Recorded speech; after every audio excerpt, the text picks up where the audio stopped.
बिस्मिल्लाहिर्रहमानिर्रहीम। कैसे हैं भाई आप लोग? रटना नहीं है, समझना है। Syntax book board second year physics new book 2024 chapter number 25 quantum physics, इसका जो है पार्ट 2 हम करने जा रहे हैं।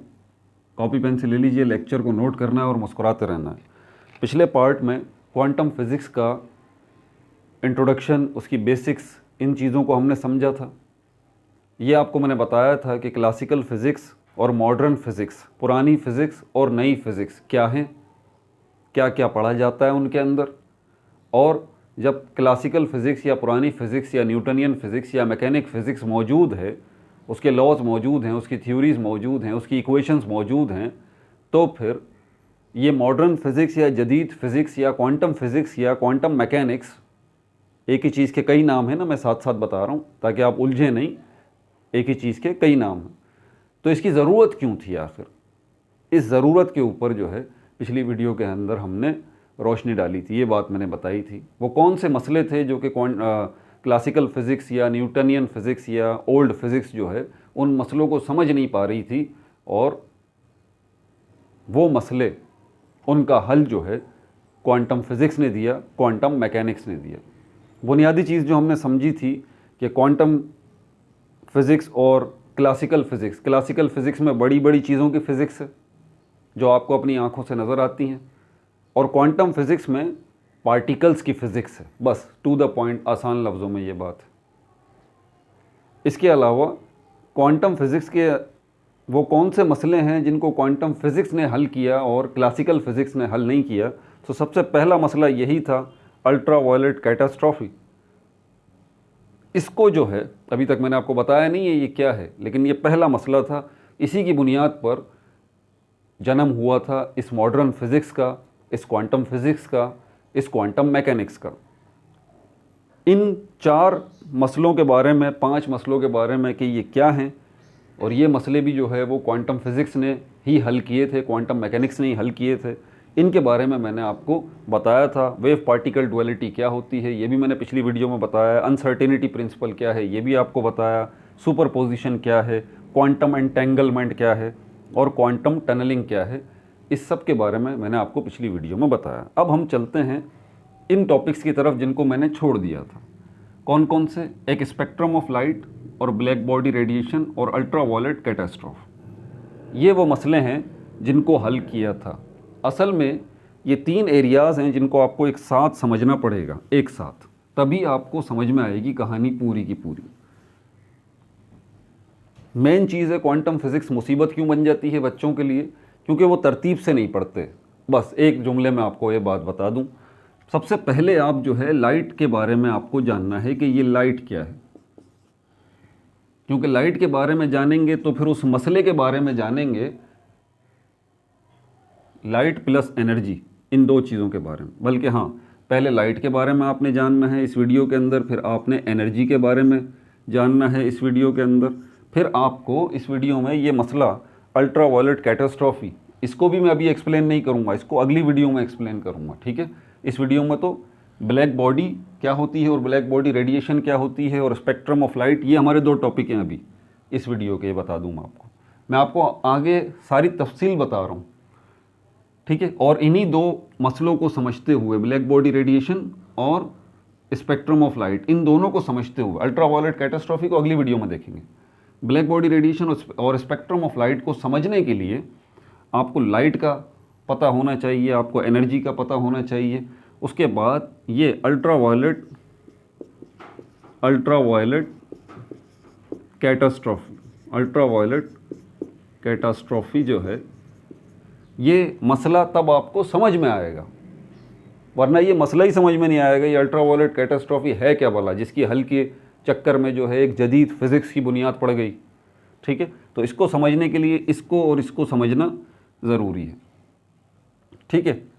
और बल्कि इसको भी नहीं, बल्कि एक और चीज़ को लेते हैं साथ में, इसको चौथे नंबर पर रखते हैं। तीसरे नंबर पर black body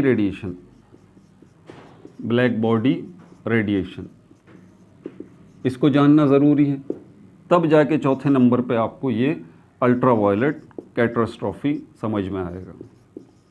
ultra violet catastrophe कि ये मसला है क्या। ये मसला है, ये प्रॉब्लम है, इसको अगली वीडियो में डिस्कस करेंगे, ये प्रॉब्लम है, ठीक है। और इसका हल जो है वो किसने दिया था? क्वांटम फिजिक्स ने दिया था। और जब क्वांटम फिजिक्स की बुनियाद पड़ी थी तो कौन सा साइंटिस्ट था? Max Planck. मैक्स प्लैंक ये वो शख्स था जिसने 1900 में अपनी थ्योरी दी थी, जिसको क्या कहते हैं? Quantum theory, Planck's quantum theory. इसने जो थ्योरी दी थी वो थी प्लांक्स क्वांटम थ्योरी। तो आपसे कोई पूछे भाई ये अल्ट्रावायलेट कैटास्ट्रॉफी क्या है, आप बोलें ये एक मसला था। आपसे कोई पूछे कि ये मैक्स प्लैंक या प्लांक्स क्वांटम थ्योरी ये क्या है, आप बोलें ये इस मसले का हल है, ठीक है। अल्ट्रावायलेट कैटास्ट्रॉफी ये मसला था और क्वांटम प्लांक्स क्वांटम थ्योरी ये इस मसले का हल था। समझ में आ गई? और ये मसले का हल जब दिया मैक्स प्लैंक ने 1900 में, तो इस मसले के हल के साथ साथ क्वांटम फिज़िक्स की बुनियाद भी पड़ गई, एक नई ब्रांच की फ़िज़िक्स की बुनियाद भी पड़ गई, मॉडर्न फिज़िक्स की बुनियाद भी पड़ गई। इसी के बाद अगर आपको टाइम पीरियड याद हो क्रोनोलॉजिकली, तो 1900 के बाद 1905 में E=mc², अल्बर्ट आइंस्टाइन ने अपनी थ्योरी ऑफ रिलेटिविटी दी थी, याद है? स्पेशल थ्योरी ऑफ रिलेटिविटी पिछले वीडियोस में हमने डिस्कस किया है। और उसके बाद जनरल थ्योरी ऑफ रिलेटिविटी 1915 में अल्बर्ट आइंस्टाइन ने दी थी, जनरल थ्योरी ऑफ रिलेटिविटी। तो ये सब कुछ भी क्वांटम फिज़िक्स का ही हिस्सा है। और आगे अब उसके बाद 1913 में, अगर आपको याद हो, 1913 में नील बोर ने अपना एटॉमिक मॉडल दिया था। नील बोर एटॉमिक मॉडल याद है ना? उसमें वो बात कर रहा था कि ये शेल हैं और सब शेल हैं अपना एनर्जी लेवल चेंज कर रहे हैं, उसके नतीजे में एनर्जी एब्जॉर्ब हो रही है, इमिट हो रही है, प्लांक की कांस्टेंट को यूज़ किया, बिला बिला, ये सब कुछ आपने सुना लेकिन सर पे से गुजर गया होगा, है ना? ये अब समझ में आएगा आपको सही मायनों में। 1913 में फिर नील बोर ने अपनी एटॉमिक मॉडल जो दिया था वो इसी की बुनियाद पे दिया था, मैक्स प्लैंक 1900, इसकी बुनियाद पर इसने जो क्वांटम थ्योरी अपनी दी थी, इसी थ्योरी को बेस बना के इसने अपने एटॉमिक मॉडल को दिया था। फिर इसी तरह आगे 1913 के बाद आगे 1915 आया, अल्बर्ट आइंस्टाइन ने जनरल थ्योरी ऑफ रिलेटिविटी दी। उसके बाद आगे और काम होता रहा। 1924, 1927, 1924 डी ब्रॉय, जिसको डी ब्रोगली कहते हैं, डी ब्रॉय हाइपोथेसिस ये आया था। फिर अनसर्टेनिटी प्रिंसिपल ये वाला जो था ये 1927 में आया था मेरे ख्याल में, 1927 में, जहाँ तक मुझे याद पड़ रहा है। वेव पार्टिकल डुअलिटी जो है, मतलब इसी टाइम पीरियड में, ये सारे के सारे वो हैं जो 1900 के बाद के मसले हैं, सारे के सारे। समझ में आ गई भाई आपको ये बात? ये सारा का सारा बैकग्राउंड। अब आगे बढ़ने से पहले फिर मैं बता दूं, तो ये हमारा लाइट के कॉन्सेप्ट को समझेंगे, एनर्जी के कॉन्सेप्ट को समझेंगे, ब्लैक बॉडी रेडिएशन को समझेंगे, ब्लैक बॉडी को समझेंगे, लाइट जो है वो कैसी होती है, लाइट कैसे बनती है, इन सब चीज़ों को समझेंगे, ठीक है। और पिछली वीडियो अगर नहीं देखी है आपने तो मैं आपको बता दूं, ऊपर देखें, पिछला पार्ट जो है लिंक शो हो गया होगा या होने वाला होगा, ऊपर लिंक शो हो जाएगा पिछले पार्ट का। और अगला पार्ट अगर आपको देखना है तो इसी वीडियो के लास्ट में, इसी स्क्रीन पर आपको इस चैप्टर का अगला पार्ट मिल जाएगा। पिछले चैप्टर्स देखने हैं, पिछली वीडियोस देखनी है तो इसी स्क्रीन के नीचे देखें, आपको लोगो नज़र आ रहा है, रटना नहीं समझना, उस पर क्लिक करें, पेज खुल जाएगा। वहाँ देखें प्लेलिस्ट का ऑप्शन है, उस पर क्लिक करें, सारी प्लेलिस्ट आपके सामने आ जाएंगी। 12 फिज़िक्स की प्लेलिस्ट में चले जाइए, पिछली सारी वीडियोज़ वहाँ पर मौजूद हैं। चैप्टर नंबर 15, 16, 17, 18, 19, 20, 21, 22, 23, 24 और ये 25 अभी तक जो चल रहा है, ठीक है भाई। इसके अलावा एक प्लेलिस्ट आपको और नज़र आएगी 12 केमिस्ट्री की। 12 chemistry syntax book board complete book बना के पूरे के पूरे 13 चैप्टर्स बना के मैं ऑलरेडी अपलोड कर चुका हूँ। 12 केमिस्ट्री की प्लेलिस्ट में सारी वीडियोज़ मौजूद हैं। प्लस वहाँ पर एक वीडियो और भी मौजूद है जो कि ग्रैंड टेस्ट या प्रैक्टिस टेस्ट के नाम से है। जितने ऑर्गेनिक नॉमेनक्लेचर हैं सब मैंने एक जगह इकट्ठे कर दिए हैं, सारे के सारे IUPAC सिस्टम के तहत और कॉमन सिस्टम के तहत एक ही वीडियो के अंदर वो टेस्ट है। उसको आप देखें, उसको आप अटैम्प्ट करें। उसी वीडियो में मैंने सॉल्यूशंस भी दिए हैं। आपको लगता है कि आपकी और नॉमेनक्लेचर के ऊपर बड़ी अच्छी ग्रिप है ऑर्गेनिक नॉमेनक्लेचर पे, तो ये टेस्ट है 12 केमिस्ट्री की प्लेलिस्ट में ही आपको ये टेस्ट भी मिल जाएगा, प्रैक्टिस नॉमेनक्लेचर प्रैक्टिस टेस्ट या ग्रैंड टेस्ट के नाम से। इनऑर्गेनिक नॉमेनक्लेचर की वीडियोज़ अलग हैं, ठीक है। इसके अलावा 11th केमिस्ट्री की भी आपको प्लेलिस्ट नज़र आएगी। 11th केमिस्ट्री पूरे के पूरे 12 चैप्टर्स कंप्लीट बुक बना के मैं ऑलरेडी अपलोड कर चुका हूँ। इसके अलावा मैट्रिक की प्लेलिस्ट हैं, पाकिस्तान स्टडी है, क्लास मैट्रिक केमिस्ट्री है, क्लास मैट्रिक बायोलॉजी है। तो class matric Pakistan study chapter number 5 पे भी हम चल रहे हैं। Class matric biology new book 5 chapters reproduction तक बना के मैं अपलोड कर चुका हूँ, और केमिस्ट्री जो है उसका चैप्टर नंबर 1 ही हुआ है। अब बहरहाल अब इसकी तरफ आ जाते हैं। हमारे पास ये लाइट क्या है, लाइट से आप लोग बड़े, ये लाइट समझ में आ जाएगी आपको तो फिर कोई परेशानी नहीं है। लाइट को हम क्या कहते हैं, फॉर्म ऑफ एनर्जी, एनर्जी की एक किस्म है। इसकी तरफ जाने से पहले मैं आपको लाइट की 2 किस्में बता देता हूँ। लाइट की 2 किस्में हैं, एक हमारे पास जो है वो विजिबल लाइट है, विजिबल है, और दूसरी इनविजिबल है, इनविजिबल है। ये विजिबल लाइट के अंदर आपके पास सनलाइट आ जाती है, ठीक है। सनलाइट को देखते हैं ना आप, आसान लफ्ज़ों में बता रहा हूँ आपको, ठीक है। सनलाइट विजिबल लाइट है, आप देख सकते हैं। इसके अलावा आपके घरों में जो लाइट लगी हुई है, आपके होम्स में, आपके घरों में, दुकानों में, जो आपकी ज़िंदगियों में लाइट है, जो सेवर चल रहे हैं, ट्यूब लाइट्स हैं, ठीक है।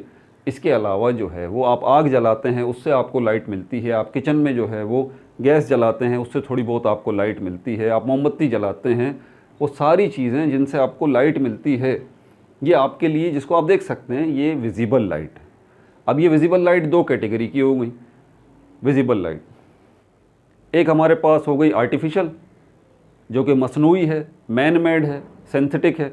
एक हमारे पास नेचुरल लाइट हो गई। नेचुरल लाइट वो जो नेचर की तरफ से मिल रही है, अल्लाह ताला की तरफ से हमें मिल रही है। कहाँ से मिल रही है? सूरज से मिल रही है। सन रोज़ हमें लाइट दे रहा है, नेचुरल है ना, समझ आ गई बात आपको। इसके अलावा आप आग जलाते हैं, कोयला जलाते हैं, गैस जलाते हैं, क्योंकि कोयला नेचुरल है, कुदरती है। आग जो है, गैस जो है वो भी नेचुरल है। तो ये क्या है, इनसे आपको लाइट मिल रही है। आग जलाने पे जो आपको लाइट मिल रही है तो वो क्या है, वो नेचुरल है। आर्टिफिशियल लाइट वो है जो कि आपके मोबाइल में लाइट नज़र आती है, लैपटॉप, कंप्यूटर्स, घरों में जो सेवर जल रहे हैं, ये आर्टिफिशियल लाइट है। ये सब की सब जो है वो किस कैटेगरी में आती है? विजिबल कैटेगरी में आती है। इनविजिबल लाइट, इसको भी ज़रा समझ लीजिए।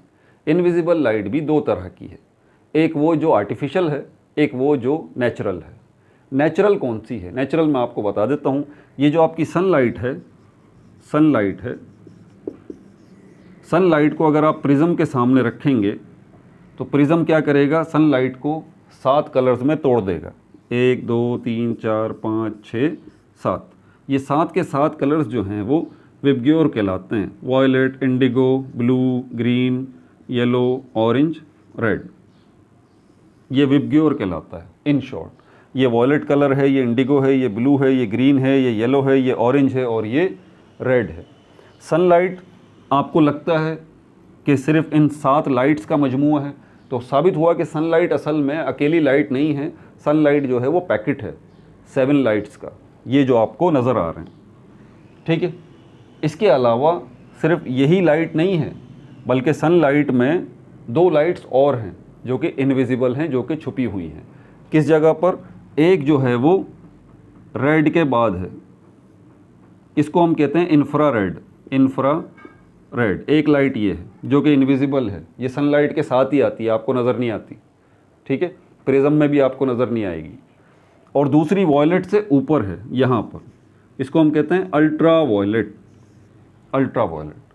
तो साबित हुआ कि आपकी जो सनलाइट है असल में 9 लाइट्स का मजमूआ है, जिसमें से 7 लाइट्स जो हैं विजिबल हैं, जिसको आप विबग्योर कहते हैं, और 2 लाइट्स जो हैं वो इनविजिबल हैं। इनमें से एक को आप क्या कहते हैं? इंफ्रारेड, और दूसरी को अल्ट्रा वायलेट। ये था सारा का सारा इंट्रोडक्शन आपके सामने लाइट का। अब लाइट पैदा कैसे की जा सकती है? लाइट पैदा कैसे की जा सकती है? बड़े आसान तरीके से, बड़े आसान तरीके से, एनर्जी की मदद से। अब देखिए, मैंने कहा था ना लाइट का कॉन्सेप्ट बताऊंगा, उसके बाद मैं आपको जो है वो एनर्जी का कॉन्सेप्ट बताऊंगा। एनर्जी की मदद से आप लाइट को पैदा कर सकते हैं। अब ज़रा हेडिंग डाल लें आप, लाइट आप पैदा कैसे कर सकते हैं?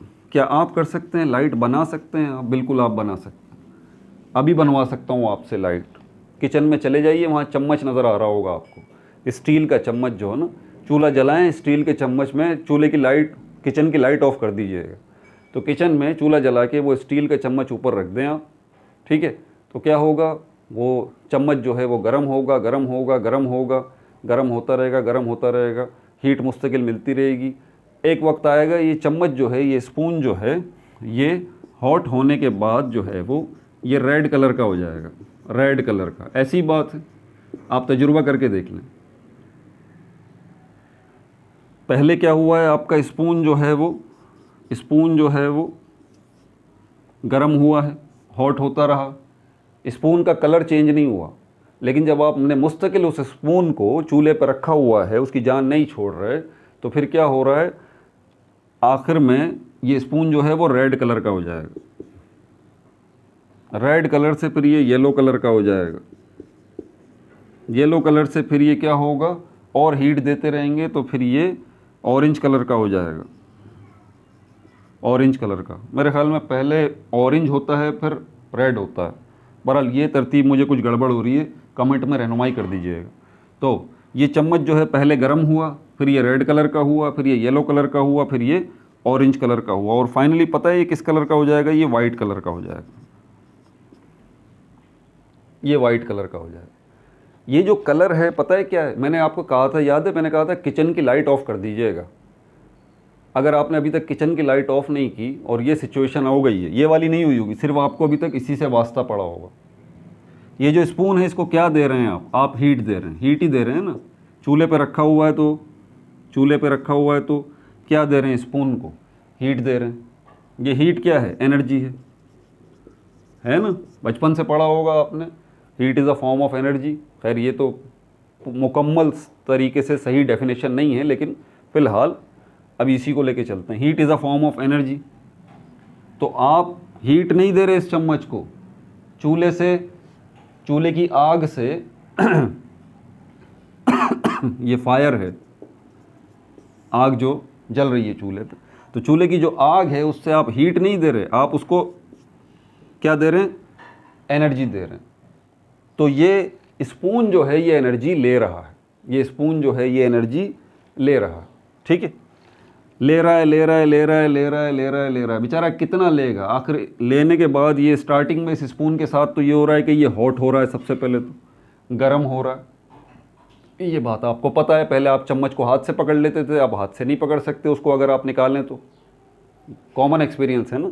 बहरहाल तो ये चम्मच जो है ये गर्म हो रहा है, गर्म होने के बाद ये रेड कलर का हो रहा है। अब जब ये आपको रेड कलर का होता हुआ नज़र आए ना, तो आप क्या करें, किचन की लाइट ऑफ कर दें, किचन की लाइट ऑफ कर दें। जब आप किचन की लाइट ऑफ कर देंगे तो फिर आपको पता है क्या नज़र आएगा, ये चम्मच जो आपको रेड कलर का नज़र आ रहा था ना, आप देखेंगे कि ये चम्मच रेड कलर का तो हुआ है। किस वजह से हुआ है, क्योंकि चम्मच से रेड लाइट निकल रही है। चम्मच से क्या निकल रही है, रेड लाइट निकल रही है, रेड लाइट निकल रही है। और लाइट क्या है, फॉर्म ऑफ एनर्जी है ना, फॉर्म ऑफ एनर्जी। अब ज़रा ध्यान से मेरी बात सुने, टेक्निकली आप चम्मच को क्या दे रहे थे, आप एनर्जी दे रहे थे, आप एनर्जी दे रहे थे। आप चम्मच को आग नहीं लगा रहे थे, आप चम्मच को हीट नहीं दे रहे थे, आप चम्मच को एनर्जी दे रहे थे। चम्मच ने उसके रिटर्न में आपको क्या दिया, रेड लाइट, एनर्जी। मतलब आप एनर्जी दे रहे हैं तो उसके बदले में आपको एनर्जी मिल रही है। आपको नील बोर का एटॉमिक मॉडल कभी समझ में आया, नहीं समझ में आया ना। नील बोर असल में एनर्जी की ज़बान में तो बात कर रहा था कि आप एनर्जी देते हैं और रिटर्न में आपको एनर्जी मिलती है। मैक्स प्लैंक भी जो है वो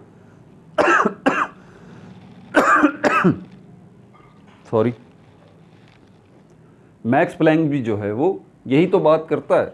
मैक्स प्लैंक भी यही बात कर रहा है कि एनर्जी आप दे रहे हैं, उसके रिटर्न में आपको एनर्जी मिल रही है, ठीक है। नील बोर भी यही बात करता है, एनर्जी दे रहे हैं, एनर्जी रिटर्न में मिल रही है। ये एनर्जी जो घूम फिर के आपके वर्ड सामने आ रहा है, तो असल में ये क्या है, ये एनर्जी कहीं तो हीट है और कहीं पे ये लाइट है, कहीं तो ये एनर्जी हीट है और कहीं तो ये लाइट है।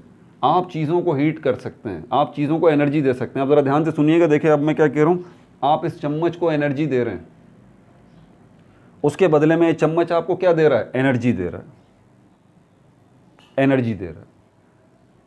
तो ये चम्मच जो है ये किससे मिलके बना है भाई? ये एटम से मिलके बना है, एटम से मिलके बना है, ठीक है, एटम से मिलके बना है। एटम जो है, तो मैं कह सकता हूँ कि ये चम्मच जो है असल में ये कलेक्शन है, ये मजमुआ है, ये इज्तमा है एटम्स का। तो वो हीट जो आप दे रहे हैं, वो एनर्जी जो आप दे रहे हैं इस चम्मच को, ठीक है, तो वो हीट, वो एनर्जी इस चम्मच के पास नहीं जा रही। ये चम्मच किसका बना हुआ है? एटम्स का। इन एटम्स के पास जा रही है। और ये एटम्स जो है ये किससे मिलके बने हुए हैं? Electron, proton, neutron. प्रोटॉन और न्यूट्रॉन तो पता है ना आपको, एटम के न्यूक्लियस में होते हैं, बिल्कुल बीच में, ठीक है। बाहर क्या होते हैं एटम के? इलेक्ट्रॉन्स होते हैं। तो जो बाहर चीज़ होगी सबसे पहले वही गेन करेगी ना।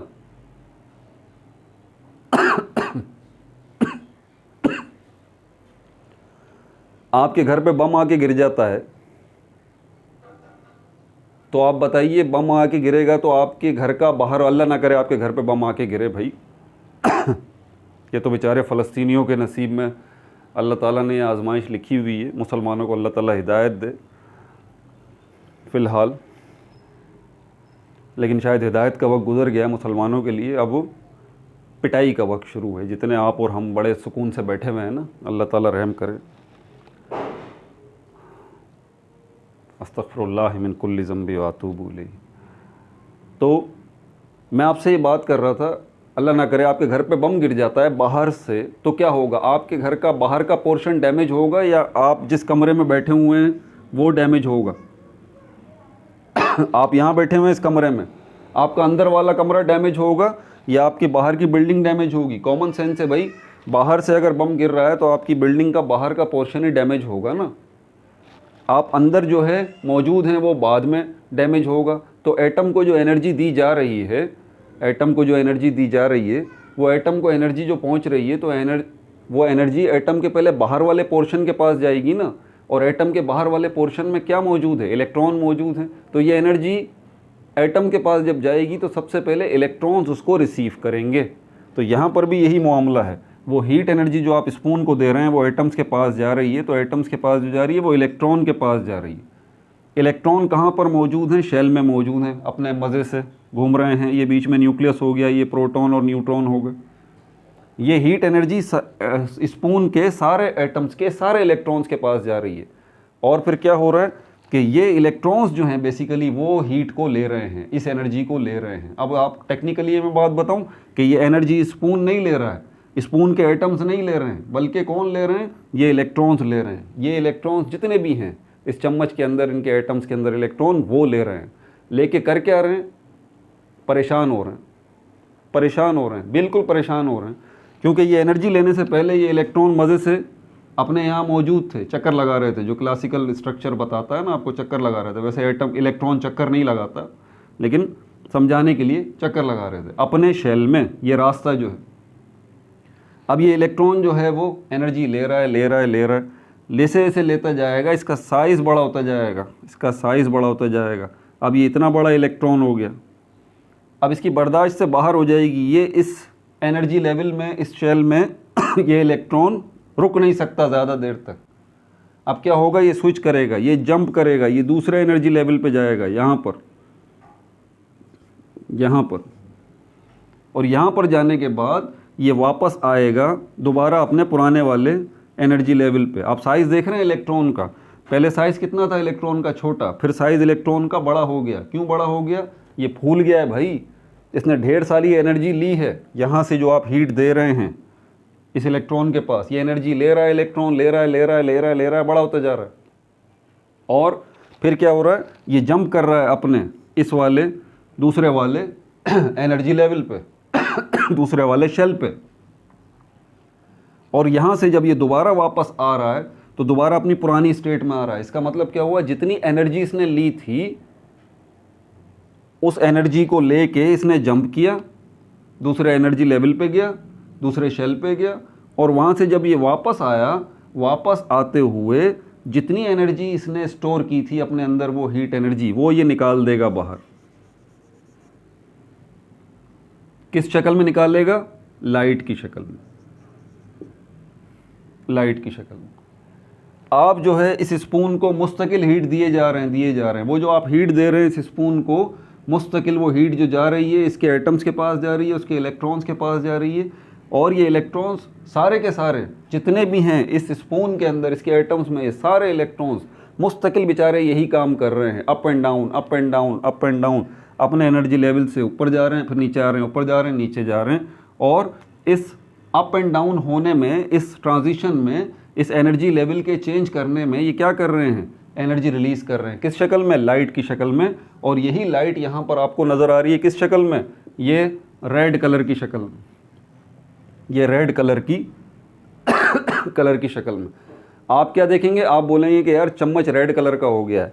आप किचन की लाइट ऑफ कर देंगे तो आपको लगेगा चम्मच रेड कलर का नहीं हो गया, चम्मच से जो है वो रेड लाइट निकल रही है। तो आपने क्या किया है, लिटरली आपने लाइट को बनाया है, प्रोडक्शन ऑफ लाइट, आपने ये काम किया। समझ में आ गई बात, आपने ये काम किया। अब ये रेड लाइट जो निकल रही है ये किस शक्ल में जाएगी पता है आपको, ये रेड लाइट जो है इस शक्ल में होगी, वेव की शक्ल, वेव की शक्ल, वेव की शक्ल में। और इस वेव के सामने, इस लाइट के सामने आप क्या करेंगे, इस रेड लाइट के सामने जब आप प्रिज्म रखेंगे, ऐसा प्रिज्म रखेंगे, इसी रेड लाइट के सामने जब आप प्रिज्म रखेंगे तो क्या होगा, प्रिज्म इस लाइट को, इस रेड लाइट को तोड़ देगा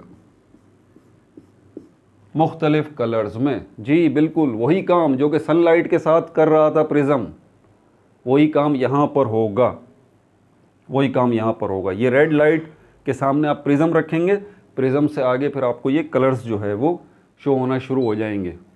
ज़रूरी नहीं है कि पूरे हों, पूरे विबग्योर हों, लेकिन कलर्स आपको शो होंगे। ठीक है, फिर मैंने ये बात बताई थी कि रेड कलर से जो है वो येलो कलर या ऑरेंज कलर में कन्वर्ट हो जाएगा आपका ये स्पून। तो ये कब होगा, इसके लिए बहुत ज़्यादा टेम्परेचर चाहिए, बहुत ज़्यादा। ठीक है, इसके लिए बहुत ज़्यादा टेम्परेचर चाहिए। तो इतना टेम्परेचर आपके किचन में नहीं मिल सकता, इसीलिए रेड कलर ही सिर्फ आपको शो होता रहेगा। और लैब में आप ये एक्सपेरिमेंट करेंगे तो वहाँ पर ये इंतज़ाम होता है एक्सट्रीम टेम्परेचर का, 1000 केल्विन, 2000 केल्विन, 3000 केल्विन, 4000 केल्विन। तो ये रेड से फिर क्या होगा, ये येलो होगा, येलो से फिर क्या होगा, ये ऑरेंज होगा, ऑरेंज से फिर क्या होगा, ये वाइट होगा। ये लाइट के मुख्तलिफ कलर्स हैं। जब ये रेड कलर का हो जाए आप प्रिज्म रखेंगे, प्रिज्म के दूसरी तरफ आपको और लाइट्स नज़र आएंगी। जब ये येलो कलर का हो जाएगा, इसके सामने भी आप प्रिज्म रखेंगे, यहाँ पर भी आपको मुख्तलिफ कलर्स जो है वो नज़र आएंगे। ज़रूरी नहीं है पूरे विबग्योर हों, ये बात ध्यान में रखिएगा। और जब आप ऑरेंज कलर का ये हो जाएगा, इसके सामने आप प्रिज्म रखेंगे, यहाँ पर भी आपको मुख्तलिफ कलर्स शो होंगे। और जब ये वाइट कलर का हो जाएगा, इसके सामने प्रिज्म रखेंगे तो आपको मुख्तलिफ जो है वो क्या शो होंगी, लाइट्स शो होंगी। लेकिन यहाँ पर आप थोड़ा सा अपने दिमाग को इस्तेमाल करें। ये कब होगा, जब टेम्परेचर बहुत ज़्यादा हो जाएगा, जब टेम्परेचर बहुत ज़्यादा हो जाएगा। इसका टेम्परेचर यहाँ से यहाँ तक हुआ तो ये सिर्फ हॉट हुआ था। टेम्परेचर और जब बढ़ा, क्या किया था आपने, उस चम्मच को चूल्हे पर रखा था काफ़ी देर तक, तो वो गर्म होने के बाद रेड कलर का हो गया। कब हुआ ये, जब टेम्परेचर बढ़ गया। और टेम्परेचर कब बढ़ा, जब बहुत ज़्यादा एनर्जी इसके पास आ रही है। यही हीट एनर्जी, बहुत ज़्यादा हीट एनर्जी ये स्टोर कर रहा है स्पून, यानी कि इसके एटम्स, यानी कि इसके इलेक्ट्रॉन्स। और फिर और ज़्यादा आप टेम्परेचर बढ़ाएंगे तो और ज़्यादा हीट देंगे, तो और ज़्यादा इलेक्ट्रॉन्स जो है उस हीट एनर्जी को एब्जॉर्ब करेंगे, अपने शेल्स बदलेंगे और अपने अंदर से लाइट को निकालेंगे, येलो कलर की लाइट को निकालेंगे इलेक्ट्रॉन्स। और ज़्यादा आप हीट बढ़ाएंगे, टेम्परेचर बढ़ेगा, उसके नतीजे में क्या होगा, ऑरेंज कलर की लाइट निकलेगी। और ये ऑरेंज कलर की लाइट कहाँ से निकल रही है, उन्हीं इलेक्ट्रॉन्स के अप एंड डाउन जंप करने से निकल रही है। और आप और टेम्परेचर बढ़ाएंगे, और हीट को बढ़ाएंगे, और एनर्जी को बढ़ाएंगे, तो ये होगा। मतलब आप जो है वो हीट एनर्जी को लाइट एनर्जी में कन्वर्ट कर रहे हैं। वही लाइट आगे उसके सामने प्रिज्म रख रहे हैं तो उससे कलर्स निकाल रहे हैं। एग्जैक्टली वही काम जो कि सनलाइट से होता है। ये पूरा सिनेरियो आपके लिए समझना ज़रूरी है। अब यहाँ पर लाइट को मैं आपको बता चुका हूँ और हीट को भी मैं बता चुका हूँ कि असल में ये एनर्जी की ही किस्में होती हैं। अब ज़रा तफसील से सुन लीजिए। लाइट कोई सी भी हो, इनविजिबल हो या विजिबल हो, रेड कलर की हो, येलो हो, ऑरेंज हो, वाइट हो, या इनके सामने आप प्रिज्म रख रहे हैं, इससे और लाइट्स निकल रही हैं, ये सब की सब क्या हैं? ये विजिबल हैं, जो कि आपको अपनी आंख से नज़र आ रही हैं। तो क्या कुछ इनविजिबल लाइट्स भी यहाँ पर बन रही हैं? जी बिल्कुल। यहाँ पर ये जब हॉट हो रहा है स्पून, तो आपको जो गर्मी महसूस हो रही है, वो गर्मी महसूस किस वजह से हो रही है? लाइट की एक किस्म है जो कि आपकी स्किन के साथ इंटरेक्ट हो रही है। लाइट की एक किस्म है जो कि आपकी स्किन के साथ इंटरेक्ट हो रही है और आपको गर्मी महसूस करवा रही है। वो लाइट की कौन सी किस्म है? इनविजिबल किस्म है। इनविजिबल किस्म है, उसको हम कहते हैं इंफ्रारेड। इंफ्रारेड। तो जब भी कोई चीज़ गर्म होगी, ये स्पून गर्म हो जाएगा तो इंफ्रारेड निकलेगी, इससे इंफ्रारेड रेडिएशन निकल रही होंगी उस वक्त। तो ये लाइट की वो कौन सी किस्म है? ये इनविजिबल किस्म है। क्या लाइट की दूसरी और इनविजिबल किस्म भी आएगी? बिल्कुल आएगी। कब? एक्सट्रीम टेम्परेचर के ऊपर। इस पर नहीं, सिर्फ हॉट होने से। ये तो इब्तिदा है। ये वो इनविजिबल लाइट है जो कि निकल रही है, आपको अपनी आंख से नज़र नहीं आ रही, लेकिन आपको फील हो रही है गर्मी की सूरत में। जब रेड हो जाएगा, जब ये स्पून येलो हो जाएगा, जब ये ऑरेंज हो जाएगा, जब ये वाइट हो जाएगा, जब ये वाइट हो जाएगा, तो उस वक्त इसमें से एक और इनविजिबल लाइट की कैटेगरी है, वो निकलेगी। इससे पहले भी निकलेगी, लेकिन मैं यहाँ पर आपको समझाना चाहता हूँ वो कौन सी है। वो है ultra violet. Ultra violet. Ultra violet, इसको अल्ट्रा वायलेट कहा जाता है। ये है वो लाइट की किस्म, अल्ट्रा वायलेट। ये इनविजिबल लाइट। तो इसी स्पून से आप ज़रा एक मिनट के लिए सोचिए, इसी स्पून को जब आप गर्म कर रहे हैं, गर्म कर रहे हैं, गर्म कर रहे हैं, 5 फेजेस इस स्पून के मैंने आपको दिखाए। पहला वाला तो इनिशियल था, जब ये ठंडा ही था। जब आपने इसको चूल्हे पे रखा, पहले ये स्पून हॉट हुआ, फिर ये स्पून रेड हुआ, फिर ये स्पून जो है वो येलो हुआ, फिर ये स्पून जो है वो ऑरेंज हुआ, फिर ये स्पून जो है वो वाइट हुआ। इस ट्रांजिशन फेज के दौरान जब ये स्पून अपना कलर चेंज कर रहा है, 2 चीज़ें और चेंज हो रही हैं, तभी ये हो रहा है। और वो कौन सी हैं? टेम्परेचर। पहली चीज़, टेम्परेचर बढ़ रहा है। देखें, टेम्परेचर बढ़ रहा है ना टेम्परेचर। हॉट से रेड, येलो, ऑरेंज, वाइट तक आप आ रहे हैं, टेम्परेचर बढ़ रहा है, बढ़ रहा है, बढ़ रहा है। टेम्परेचर बढ़ने का मतलब क्या है? टेम्परेचर बढ़ने का मतलब ये है कि ज़्यादा हीट, ज़्यादा एनर्जी का इनपुट, ये हीट ज़्यादा हो रही है, तभी तो टेम्परेचर बढ़ रहा है ना भाई। हीट जितनी ज़्यादा बढ़ेगी, जितनी चीज़ें ज़्यादा गर्म होगी, उतना ज़्यादा ही टेम्परेचर होगा ना। तो यहाँ पर टेम्परेचर अगर 4000 केल्विन हो रहा है, 5000 केल्विन हो रहा है, 7000 केल्विन हो रहा है, 7000 केल्विन के ऊपर आपको वाइट कलर का ये स्पून अब हो गया है, वाइट लाइट निकाल रहा है, तो इसका मतलब इसमें एनर्जी कितनी ज़्यादा होगी। अब देखें, एनर्जी की ज़बान में बात करूँगा, हीट एनर्जी कितनी ज़्यादा होगी? बहुत ज़्यादा, बहुत ज़्यादा। और जब हीट एनर्जी बहुत ज़्यादा होगी, तो इस लेवल पर आके जो अल्ट्रा वायलेट रेडिएशन निकल रही हैं, उसमें एनर्जी कितनी ज़्यादा होगी? बहुत ज़्यादा होगी। कॉमन सेंस की बात, ऐसी बात है ना। समझ में आ रही है बात आपको? स्पून हॉट हो गया, उसके बाद रेड हो गया, रेड के बाद येलो हो गया, ऑरेंज हो गया, वाइट आ गया। वाइट पर होने के बाद इसमें से एक इनविजिबल कैटेगरी रेडिएशन की निकल रही है, जिसको हम कहते हैं अल्ट्रा वायलेट। तो ये अल्ट्रा वायलेट इसके ऊपर 7000 टेम्परेचर के ऊपर, 7000 केल्विन के ऊपर ये मिल रही है अल्ट्रा वायलेट।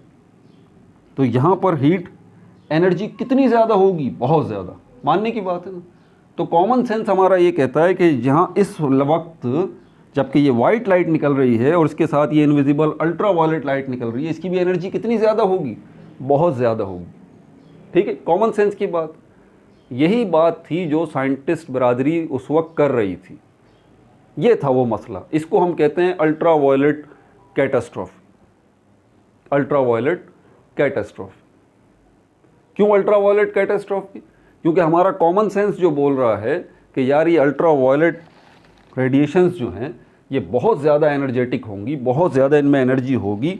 वाइट कलर के निकलने पर ये अल्ट्रा वायलेट रेडिएशन निकल रही हैं, तो वाइट कलर जब अचीव हो रहा है इतने इंटेंस टेम्परेचर के ऊपर, इतनी ज़्यादा हीट के ऊपर, तो अल्ट्रा वायलेट रेडिएशन जो है वो बहुत ज़्यादा एनर्जेटिक होंगी, बहुत ज़्यादा इनमें एनर्जी होगी।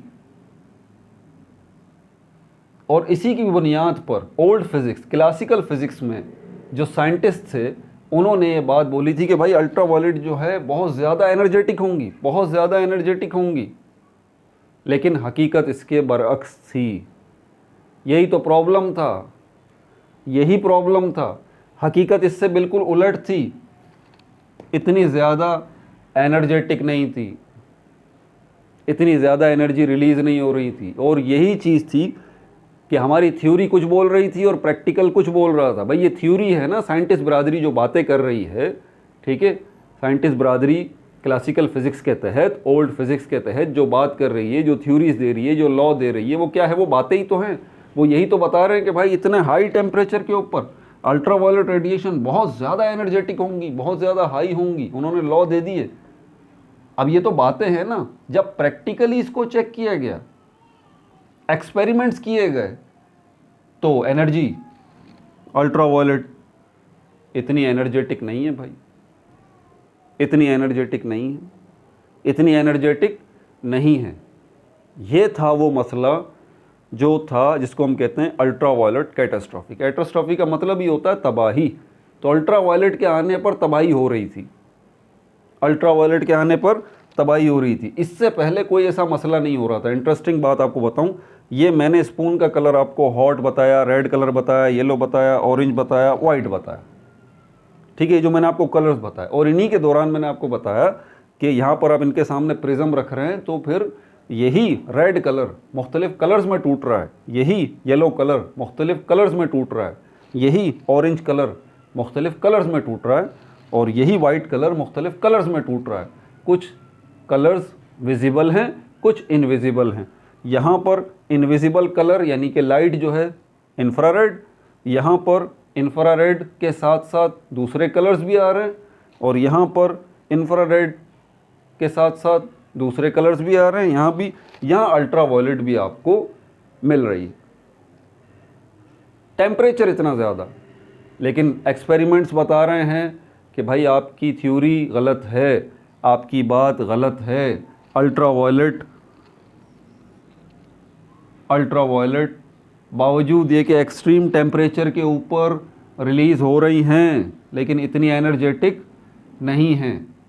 बाकी सब सही है, बाकी सब सही है, बाकी सब सही है, बाकी पे कोई मसला नहीं है, बाकी पे कोई मसला नहीं है। आप टेम्परेचर बढ़ाते जाएंगे, जितनी रेडिएशंस निकलेंगी सब एनर्जेटिक होती रहेंगी उसी हिसाब से, कोई टेंशन नहीं। आप टेम्परेचर बढ़ाते जाएं, रेडिएशन निकल रही हैं, एनर्जेटिक हैं। आप टेम्परेचर और बढ़ाते जाएं, रेडिएशंस निकल रही हैं और एनर्जेटिक हैं।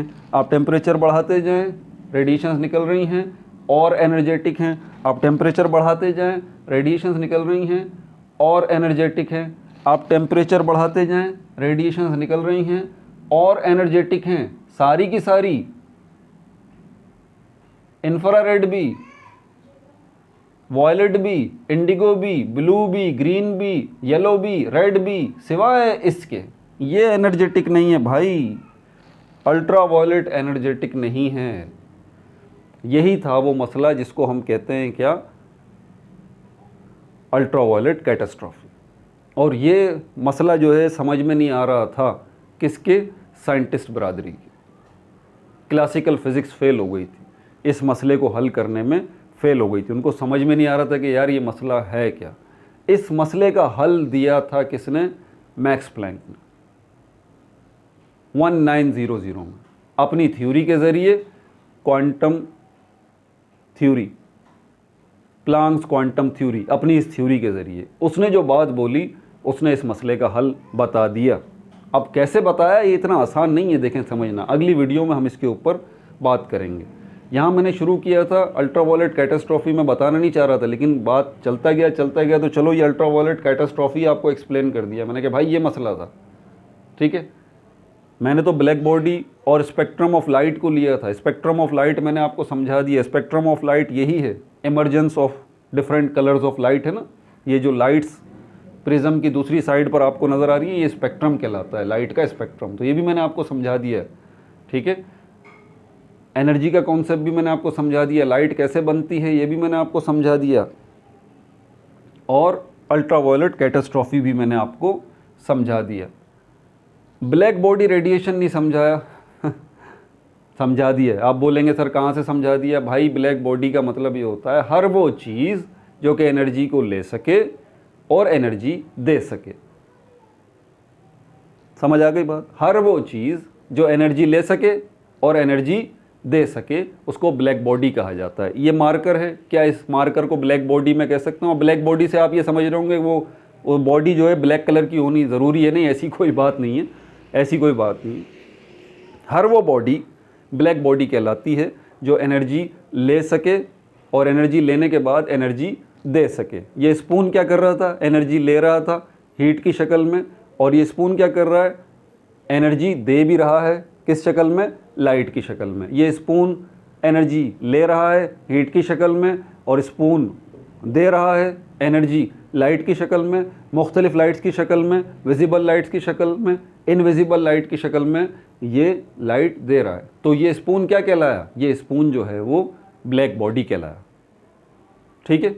और ये रेडिएशंस जो निकल रही हैं, ये लाइट जो निकल रही है, ये जो इंफ्रारेड निकल रही है जो कि इनविजिबल है, ये जो रेड लाइट निकल रही है, इसके सामने प्रिज्म को रख रहे हैं तो मज़ीद लाइट्स निकल रही हैं। ये जो येलो लाइट निकल रही है इस स्पून से, इस येलो लाइट के सामने प्रिज्म रख रहे हैं तो इससे और लाइट्स निकल रही हैं। ये ऑरेंज लाइट जो निकल रही है और ये वाइट लाइट जो निकल रही है, ये लाइट्स क्या हैं? सारी की सारी यही रेडिएशंस हैं। ये रेडिएशंस क्या कहलाएंगी अब? क्योंकि ये स्पून जो है ये साबित कर चुका अपने आप को एक ब्लैक बॉडी, तो इसीलिए इससे जो लाइट्स निकल रही हैं, चाहे विजिबल हों चाहे इनविजिबल हों, ये सब की सब लाइट्स जो हैं कहलाएंगी ब्लैक बॉडी रेडिएशन। ठीक है। तो ब्लैक बॉडी रेडिएशन भी क्लियर हो गया, ब्लैक बॉडी भी क्लियर हो गई, स्पेक्ट्रम ऑफ लाइट भी क्लियर हो गया, अल्ट्रावायलेट कैटास्ट्रॉफी भी क्लियर हो गया, wave particle duality, uncertainty principle, superposition, quantum entanglement, quantum tunnelling, ये मैं पिछली वीडियो में एक्सप्लेन कर चुका। ठीक है। अब अगला पार्ट जो है हम उसमें ये देखेंगे, हमने मसले को समझ लिया, वो मसला जो कि क्लासिकल फिज़िक्स हल नहीं कर पा रही थी, यानी कि अल्ट्रावायलेट कैटास्ट्रॉफी, उसका हल जो है वो मैक्स प्लैंक ने अपनी प्लैंक्स क्वांटम थ्योरी में दे दिया। उसने बता दिया कि ये अल्ट्रावायलेट रेडिएशन क्यों इतनी एनर्जेटिक नहीं है, बावजूद ये कि टेम्परेचर इतना हाई है। इसका हल मैक्स प्लैंक ने अपनी प्लैंक्स क्वांटम थ्योरी में दे दिया। कब? 1900 में। कैसे दिया, कैसे इस मसले को हल किया, इसको हम अगले पार्ट में डिस्कस करेंगे। ठीक है। प्लैंक्स क्वांटम थ्योरी में हम इसको डिस्कस करेंगे, इसी अल्ट्रावायलेट कैटास्ट्रॉफी के मसले को कैसे इसने हल किया। ठीक है भाई, अपना बहुत ज़्यादा ख्याल रखिएगा। No like no subscribe, only share.